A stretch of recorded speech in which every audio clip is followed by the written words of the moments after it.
Good evening students. बड़े दिनों के बाद, बड़े दिन मतलब संडे मंडे, ये दो दिन निकलने के बाद आज मंगलवार ट्यूसडे से आपको दोबारा मुलाकात करने आए। नाउ बच्चे, आज की क्लास के अंदर हम अपने प्रिंसिपल्स ऑफ फ्यूल्स के जो प्रिंसिपल हैं उसे आगे बढ़ाएंगे। अभी तक आपने 8 प्रिंसिपल कर लिए थे, बाकी के बचे जो 6 प्रिंसिपल थे वो कोशिश मेरी है कि आज कंप्लीट करा दूं, कोशिश। बाकी 6 प्रिंसिपल्स हैं। थ्योरी ज़्यादा अगर क्वांटिटी में हो जाती है तो कहीं ना कहीं आपको बोरियत होनी शुरू हो जाती है, तो बोरियत ना हो, कुछ एग्जाम्पल्स का माइंड में ध्यान रखते हुए देकर काम करेंगे। आज हम स्टार्ट करने जा रहे हैं बड़े प्यारे प्रिंसिपल के साथ, जिसका नाम है subordination of individual interest to general interest. ये लो जी, subordination of individual interest to general interest. अब इस कॉन्सेप्ट को पहले समझो। कंपनी के अंदर बड़े सारे लोगों का पैसा लगा होता है, जिन्हें हम कहते हैं फाइनेंसर्स। क्या कहते हैं बच्चे? फाइनेंसर्स। पैसा लगा हुआ कंपनी के अंदर फाइनेंसर्स हैं, काम करने वाले एम्प्लॉइज हैं। काम करने वाले कौन है? एम्प्लॉय। इवन शेयर होल्डर्स हैं, शेयर होल्डर। तो कंपनी कहती है कि भाई मेरे लिए पहली प्रायोरिटी इन लोगों की है। इसका मतलब आपने पढ़ा हुआ ये चीज, ऑर्गेनाइजेशनल ऑब्जेक्टिव हमेशा पहले फुलफिल होते हैं, बाद में पर्सनल ऑब्जेक्टिव होते हैं।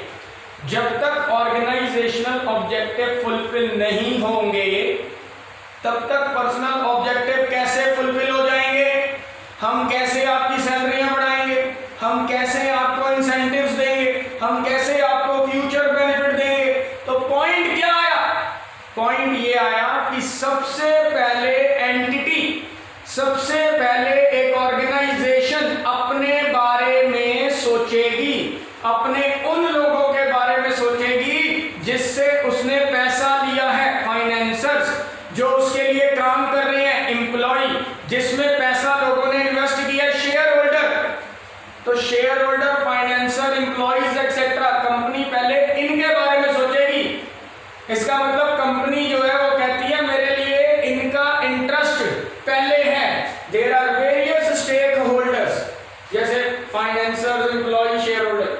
The larger interest of these stake holder are more important than individual interest. आपको कंपनी ने ओवर टाइम करने के लिए बोला, आपको कंपनी ने ओवर टाइम करने के लिए बोला वर्कर्स को। जब वर्कर को ओवर टाइम करने के लिए बोला गया तो वर्कर्स ने नखरे किए। वर्कर कहने लगा कि भाई हमें ये पैसे दोगे तो हम ओवर टाइम करेंगे, अगर हमें एक्स्ट्रा पैसे दोगे तो हम ओवर टाइम करेंगे, अदरवाइज हम ओवर टाइम नहीं करेंगे। अब ऐसे में सिचुएशन क्या आ गई? कंपनी कहती कि भाई जिसको जॉब छोड़ के जानी है वो चला जाए। हमारे लिए, कंपनी के लिए पहले टारगेट कंप्लीट होगा। कंपनी के अंदर शेयर होल्डर का पैसा लगा है, इस पैसे की बदौलत हमें ऑर्डर मिल रही है, हम काम कर रहे हैं, मशीनें लगी हैं, तो उनको क्या देंगे कल को? फाइनेंसर्स को इंटरेस्ट कहां से देंगे? एम्प्लॉय को सैलरियां कहां से देंगे? टारगेट पूरा होगा, पैसे कमाएंगे तभी तो देंगे। और तुम्हें ओवर टाइम की पड़ी है, ओवर टाइम तुम्हें देंगे, मना नहीं कर रहे, लेकिन काम तो करो। तो कंपनी अपनी जगह बिल्कुल सही है। फ्योल कहता है ये रूल अप्लाई करना पड़ेगा कि इंडिविजुअल को इग्नोर करके पहले कहता है सर, सबसे पहली बात आप एक बंदे को नहीं देख सकते। आप पहले क्या कहते हो? Subordination of individual interest to general interest. पहले उन लोगों के बारे में सोचा जाएगा जिन्होंने कंपनी में पैसा लगाया है, जिन्होंने कंपनी को माल सप्लाई किया है, जो कंपनी के लिए काम कर रहे हैं, जो कंपनी में इन्वेस्ट करके बैठे हैं। बाद में हम क्या करते हैं? एम्प्लॉइज के बारे में बाद में हम क्या करेंगे? एक के बारे में सोचेंगे। Subordination of individual interest to general interest. अब ये पहले नोट डाउन कीजिए। तो कंपनी का कहना है कि पहले हम उन लोगों के बारे में सोचेंगे जिन्होंने कंपनी में इन्वेस्ट किया है, जिन्होंने कंपनी को पैसा दिया है, जो कंपनी के लिए मेहनत कर रहे हैं।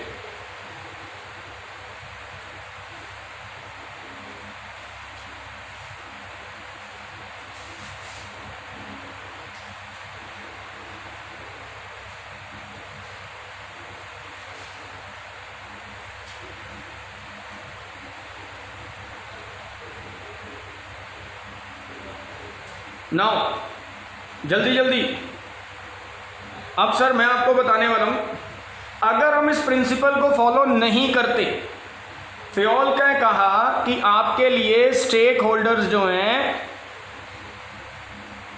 वो ज़रूरी हैं, आप उन्हें इग्नोर नहीं कर सकते। क्यों? क्योंकि वो फिर कल को पैसा लगाना बंद कर देंगे, फिर पैसा कहाँ से आएगा कंपनी के पास।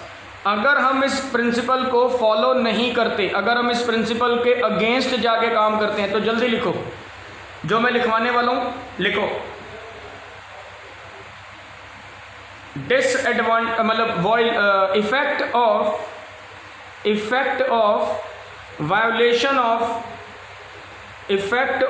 Violation of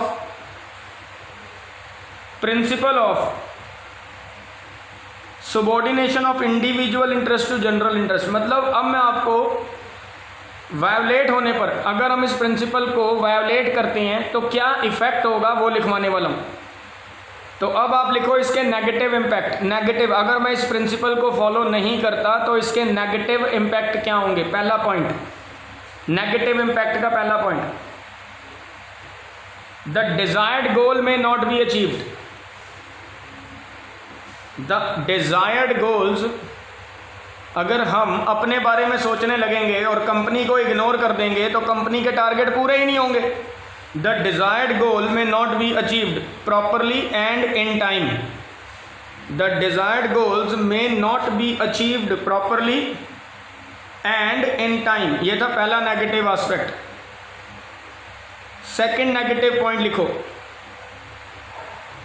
difficult to create healthy work environment. Difficult to create healthy work environment. Sir सब अपने बारे में सोचेंगे, कंपनी के बारे में कोई सोचेगा ही नहीं, तो वर्क एनवायरनमेंट बनेगा ही नहीं, हर कोई अपनी मर्जी से काम कर रहा होगा। Difficult to create healthy work environment, लिख लिया। तीसरा पॉइंट लिखो, negative point, wastage of resources. काम भले कर लो, सब अपने बारे में सोचेंगे, सब अपने तरीके से अगर काम करेंगे, अपनी मन मुताबिक काम करेंगे, टारगेट जब कंप्लीट ही नहीं होंगे तो पैसे कहाँ से आएंगे। तो रिसोर्सेज वेस्ट है, वेस्टेज ऑफ रिसोर्सेज।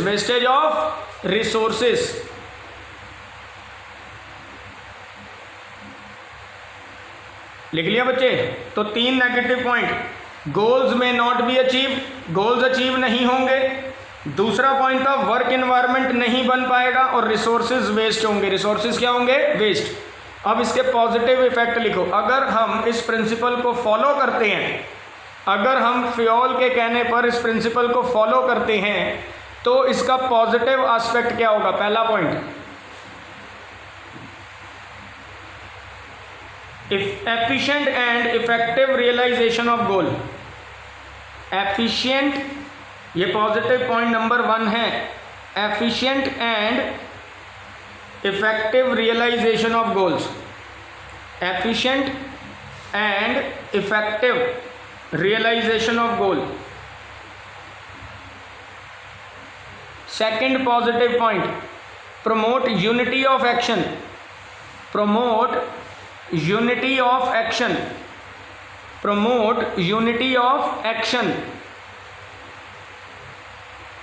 अगर सब एक ही चीज को फॉलो करेंगे तो unity of action, unity of direction रहेगा, वन हेड वन प्लान की तरह।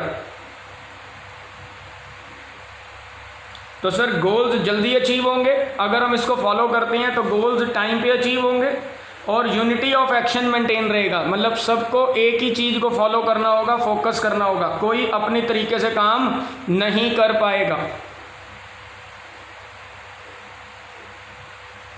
Help to remove, third positive point, it help to remove undesirable behaviour of employ.